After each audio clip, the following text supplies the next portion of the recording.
Magluluto muna tayo ng longganisa. So, 1 kilo yan ako nang gumiling para sigurado na malinis. Tapos, naglagay ako ng 1 kutsara na hoisin sauce. Dapat yan, 2 kutsara dapat. Pero naubusan ako. Mabibili yan sa grocery store yan. 2 kutsara na paprika, 1/4 na asukal, tsaka 1/8 na durog na paminta, 2 kutsara na asin, tsaka cornstarch na 1/4. Naglagay din ako ng bawang dyan, hindi ko na nabidyohan. Gumamit lang ako ng plastic ng yelo kasi wala ako yung pagbalot ng longganisa talaga.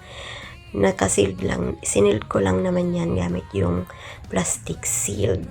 Ayan, tapos tinimbang ko lang yan ng 50 grams pala. Paiba-iba na, bulol pa.